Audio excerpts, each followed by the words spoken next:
श्री गुरुमहिमा स्वमहिमा गुरुर्मूलं हि मंत्राणां गुरुर्मूलं परन्तपः गुरुः प्रसादमात्रेण सिद्धिरेव न संशय अहं गुरुरहं देवो मंत्रार्थोऽस्मि न संशय भेदकानरकं यान्ते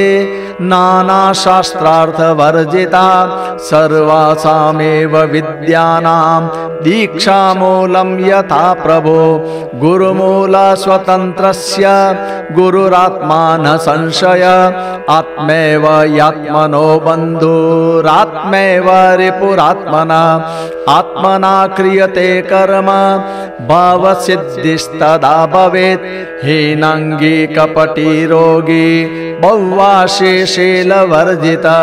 मय्युपासनमास्थाय उपविद्यां सदाभ्यसेत् धनं धान्यं सुतं वित्तं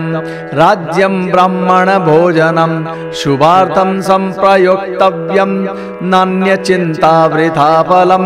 नित्यश्राद्धरतो मर्त्यो धर्मशीलो नरोत्तमः महीपालः प्रियाचारः पीठभ्रमण तत्पर पीठे पीठे महाविद्या दर्शनं यदि लभ्यते तदा तस्य करे सर्वा सिद्धयो व्यक्तमण्डला अकस्मात् जायते सिद्धिर्महामाया प्रसादतः महावीरो महाधीरो दिव्यभावस्थितोऽपि वा अथवा पशुभावस्थो मन्त्रपीठं विवासयेत् क्रियायाः फलदं प्रोक्तं भावत्रयमनोरमं तथा च युगभावेन दिव्यवीरेण भैरव प्रपश्यन्ते महावीरा पशवो हि न जातय न पश्यन्ते कलियुगे शास्त्राभिभूतचेतसा अपि वर्षसहस्रेण शास्त्रान्तं नैव गच्छति तर्काद्यनेकशास्त्राणि अल्पायुर्विघ्नकोटय तस्मात् सारं विजानीयात् क्षीरं हंस इवम्बचे कलौ च दिव्यवीराभ्यां नित्यं तद्गतचेतसः महाभक्ताः प्रपश्यन्ते महाविद्या परं पदं साधवो मौनशीलाश्च सदा साधन तत्परा दिव्यवीर स्वभावेन पश्यन्ते मत्पदाम्बुजं भावद्वयं ब्राह्मणानां महासत्फलकाङ्क्षिणाम् अथवा चावधूतानां भावद्वयमुदाहृतं भावद्वय प्रभावेण महायोगे भवेन्नर मूर्खोऽपि वाक्पतिः श्रेष्ठो भावद्वय प्रसादतः ये जानन्ति महादेव मम तन्त्रार्थ साधनं भावद्वयं हि वर्णानां ते रुद्रा नात्र संशय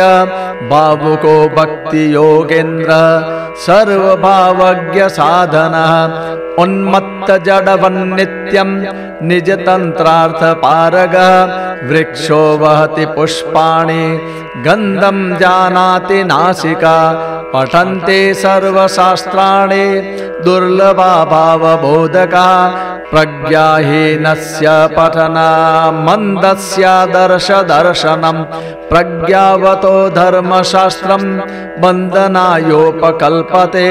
तत्त्वमिदृगिति भवेदिति शास्त्रार्थनिश्चय अहं कर्ताहमात्मा च सर्वव्यापी निराकुलः मनसेति स्वभावञ्च चिन्तयत्यपि वाक्पति सौदामिनी तेजसो वा सहस्रवर्षकं यदा प्रपश्यति महाज्ञानी एकचन्द्रं सहस्रकं कोटिवर्षशतेनापि यत्फलं लभते नर एकक्षणमङ्घ्रिरजो ध्यात्वा तत्फलमश्नुते विचरेद्यदि सर्वत्र केवलानन्दवर्धनं कामरूपं महापीठं त्रिकोणाधारतैजसं जलबुद्बुद् शब्दान्तमनन्तमङ्गलात्मकं स भवेन्मम दासेन्द्रो गणेश गुहवत्प्रियः कंकालाख्यात् साट्टहासा विकटाक्षोपपीठकं विचरेत् साधकश्रेष्ठो मत्पादाब्जं यदिच्छति ज्वालामुखे महापीठं मम प्रियमतर्कवित् यो भ्रमेन् मम तुष्ट्यर्थं स योगे भवते ध्रुवं भावद्वयादेनिकरं ज्वालामुख्यादिपीठकं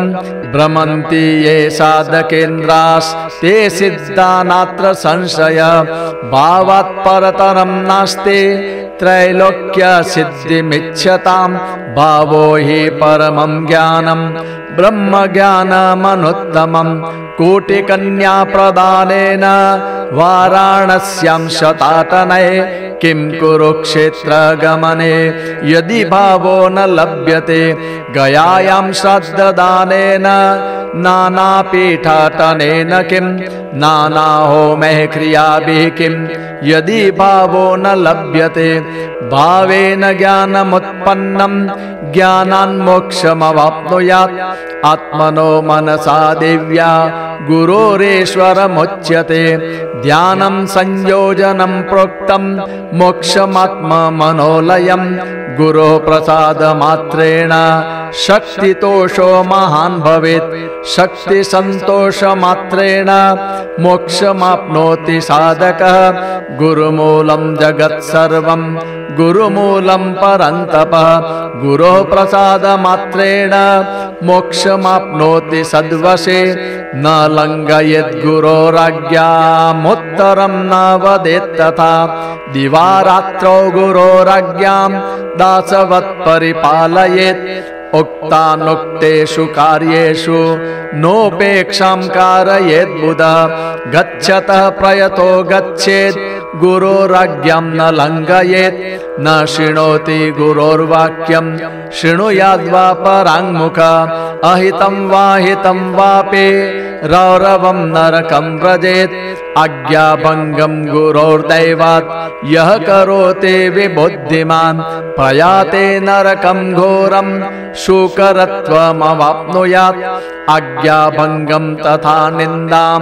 गुरोरप्रियवर्तनं गुरुद्रोहं च यः कुर्यात् तत्संसर्गं न कारयेत् गुरुद्रव्याभिलाषी च गुरुस्त्रीगमनानि च पातकं च भवेत् तस्य प्रायश्चित्तं न कारयेत् गुरुं दुष्कृत्य रिपुवन् निर्हरेत् परिवादतः अरण्ये निर्जने देशे स भवेत् ब्रह्म राक्षसः पादुकाम् आसनं वस्त्रं शयनं भूषणानि च दृष्ट्वा गुरुं नमस्कृत्य आत्मभोगं न कारयेत् सदा च पादुकामन्त्रं जिह्वाग्रे यस्य वर्तते अनायासेन धर्मार्थ काममोक्षं लभेन्नरः श्रीगुरोः शरणाम्भोजं ध्यायेच्चैव सदैवतं भक्तये मुक्तये वीरं नान्यभक्तं ततोऽधिकम् एकग्रामे स्थितः शिष्यो गत्वा तत्सन्निधिं सदा एकदेशे स्थितः शिष्यो गत्वा तत्सन्निधिं सदा सप्तयोजन विस्तीर्णं मासैकं प्रणमेत् गुरुं श्रीगुरोश्चरणाम्भोजं यस्यां दिशि विराजते तस्यां दिशि नमस्कुर्यात् कायेन मनसा धिया विद्याङ्गमासनं मन्त्रं मुद्रां तन्त्रादिकं प्रभो सर्वं गुरुमुखाल्लब्ध्वा सफलं नान्यथा भवेत् कम्बले कोमले वापि प्रसादे संस्थिते तथा दीर्घकाष्ठे अथवा पृष्ठे गुरुञ्चैकासनं त्यजेत् श्रीगुरोः पादुकामन्त्रं मूलमन्त्रं स्वपादुकां शिष्याय नैव देवेश प्रवदेद्यस्य कस्यचित् यद्यदात्महितं वस्तु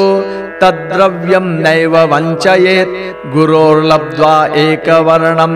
तस्य तस्यापि सौव्रत भक्ष्यं वित्तानुसारेण गुरुमुद्दिश्य यत्कृतं स्वल्पैरपि महत्तुल्यं भुवनाद्यं दरिद्रतां सर्वस्वमपि यो दद्यात् गुरुभक्ति विवर्जितः नरकान्तमवाप्नोति भक्तिरेव हि कारणं गुरुभक्त्या च शक्रत्वमभक्त्या शूकरो भवेत् गुरुभक्तः परं नास्ति भक्तिशास्त्रेषु सर्वतः गुरुपूजां विना नाथ कोटिपुण्यं वृथा भवेत् इति श्रीरुद्रयामले उत्तरतन्त्रे महातन्त्रोद्दीपने